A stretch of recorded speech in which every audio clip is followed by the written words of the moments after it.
So, Peter Gluckman, thank you for joining us today. Now, you've been writing recently about New Zealand's place in the world. Maybe you could start by sharing with us what will that place be and how can we take advantage of it? Well, the place is that we're a small, secure, safe, well-respected country. We've got good values. We've got a stable government. We're innovative. We're seen not to have any geostrategic agenda. And now we're COVID-free. And if you put all that together and we're prepared to make some investments that are needed, we become a very attractive place in the world, both to influence what's done around the world, although we shouldn't overstate what we can do on our own. We need to work with other countries. But secondly, we can be attractive to pull a magnet, to pull things to New Zealand. Now, when you say a magnet, who will be watching us now? What groups, what organizations or businesses will be looking at us now thinking maybe this is an option?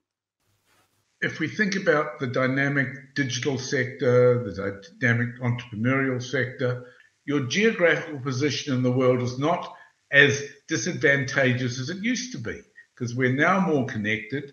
We've shown that we can work very well in a virtual world, in a digitally connected world. Therefore, there are components of industries that could locate to New Zealand very well. I mean, if we just use the example of both Rocket Lab and the Weta workshops, there are two high-tech sectors which have managed to work globally from New Zealand very well. You mentioned before the too hard basket, and there's quite a few things sitting in that too hard basket. So take us through the list. What are the things we can and should address now that we have an opportunity to reset our direction? Well, the list is very long. At one level, we have still not resolved fully issues of Maori, making sure that they are fully engaged with their rights of co-determination properly resolved. We haven't resolved a lot of issues around the environment. Clearly, the disconnection between central government and local government in terms of environmental management is a big one. The issues of regulating land use may be another. Water and fresh water rights is another. So there's a set of those sorts of obvious issues. But I would add to that a deeper issues like we've failed to invest properly in research and development.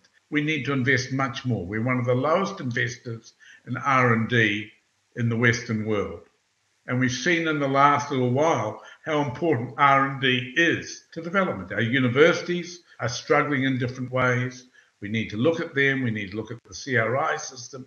A lot of things there we have to look at too. They may not be as fundamental as sorting out water rights or dealing with the disadvantaged and disempowered people. They're all part of an equation of a reset to make New Zealand a greener, economically more robust, socially cohesive society, which can be the envy of the rest of the world. It would be great if we could address some of those in the too hard basket, but the reality is that you've warned of a tsunami of unemployment and mental health issues, and in Queenstown today we have people queuing for food parcels. Is it possible that the too hard basket will get pushed aside as we deal with day-to-day living?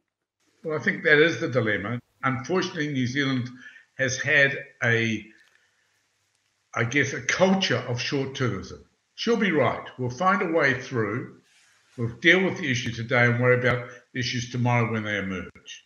Now, we must deal with the economic and social crisis which has emerged as a result of COVID. And clearly government is putting a lot of attention into that. But also with a 3-year electoral cycle, we tend not to have long-term thinking anyhow within our governments, whether they're of one side or the other side. And indeed, the reason my research centre or my think tank was set up was entirely to fill that gap of a lack of long-term thinking. And so we need to make sure that while the Band-Aids that must be put on, and we must stop the bleeding, and we must repair the damage that's occurred, that doesn't mean just going back to where we were beforehand. We must take advantage of the situation now, see it as a time for a reset, and have those conversations, and those conversations need to involve lots of different people, To the extent they can be outside the ordinary political conflict of a forthcoming election, that would be desirable. And also to remember that if we look back at the other major disruptions in history, the First World War, the Great Depression, the Second World War, the resets weren't overnight. They took 3, 4, 5 years, a decade to occur.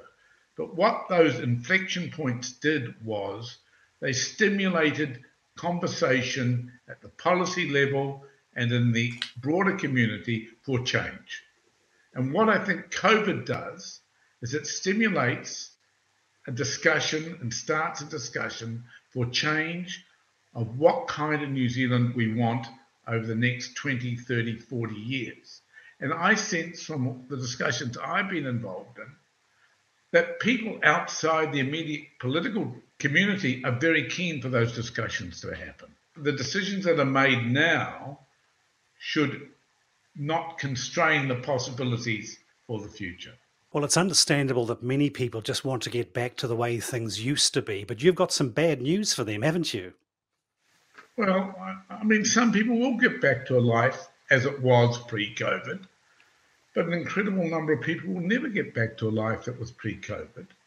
And I think we fail to understand how much this has impacted on our thinking, on our thought processes, so that people who've never thought that the world would change are now facing the reality that worlds do change and change very rapidly. And so we need to promote resilience, both at the individual, at the community level, and within our economic community.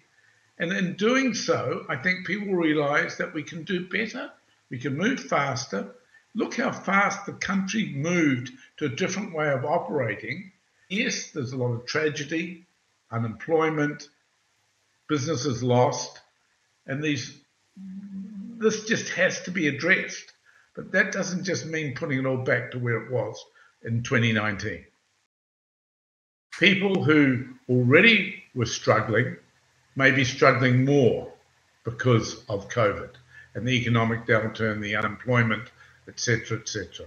Then on top of that, we've got a new group, people who had a job as a travel agent or a job as an airline pilot, or their small business in which they invested everything, their restaurant or the other small business they were operating is now in deep trouble or may have closed already. Those people now face their mental well-being also being considerably disrupted. And it's not just them, it's their whānau, their family, their whole relationships. And it's how we stop that moving from being the understandable and expected frustrations, disappointments, anger, into something that becomes chronic stress and leads to severe mental disorder in the end.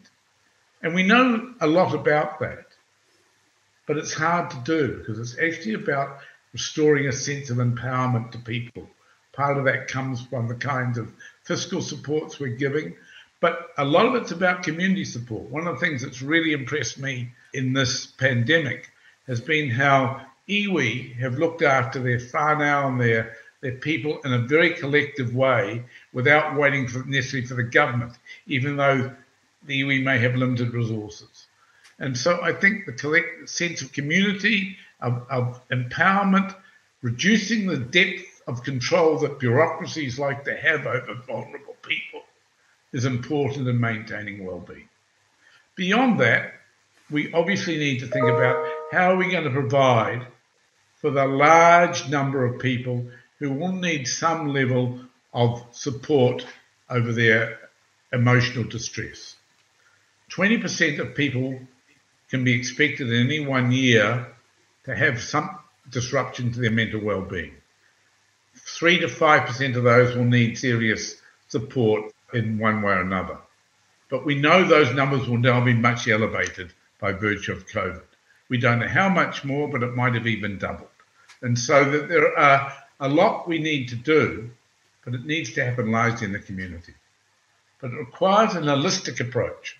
I think if there's one thing I'd like to emphasize, Greg, we need a holistic approach to our future. It's no use putting the environment here, the economy here, social well-being here, education here, etc., etc. That's what the Sustainability Development Goals were all about. was integrating and saying we needed a proper holistic approach to thinking about our futures. We've not quite got there in New Zealand. Yes, we've used language like the Living Standards Framework and the Wellbeing Budget, and that's all operationally to be applauded. But I think strategically we're still not quite at the heart of thinking about how we holistically move forward. We're going to a period of great uncertainty, risk, in which New Zealand's leadership, moral leadership, will be important. First of all, the China-US situation is very unstable, and while everybody will hope that level heads will prevail, it's not by any means clear that they will prevail. And that may force countries like New Zealand to find, on one hand, their traditional alliances with America pull you in one direction, and our large trading partner being China, on the other hand, pulls in another direction. You have the potential that the South China Seas, which is critical to our supply chains, may become a point of tension. On the other hand, you've got Europe, which is now in a somewhat dysfunctional state as a result of COVID. Will they be able to move quickly on free trade agreements? The suggestion is they might want to show how quickly they can move to try and restore some sense of cohesion. But on the other hand, the World Trade Organization was fractured already before COVID. These are issues that, from New Zealand's point of view, are very important. We can't pretend that we can carry a big stick around them or a big carrot, but we can, because of our moral leadership and our respect and reputation in the world, be part of a team of countries that could work together to make real progress. Interestingly, you and your colleagues embrace the idea of strengthening ties with China. That's despite growing concern about their handling of the virus. How do you exert moral leadership with China? Moral leadership is for us to show to the world as a whole in New Zealand, and for others to look at us and decide whether we're exerting leadership or not. I don't think it's a matter of exerting on another country. I think the reality is China is our biggest trading partner. It's also the biggest player in our part of the world. I mean, we cannot ignore China. So therefore, we have to find a way to work with them and hope that over time, the demonstrations of countries that behave in a way with high values will have an influence. Now, I know that sounds naive, and I know that that's what since Jim Bolger's time, New Zealand's tried to do.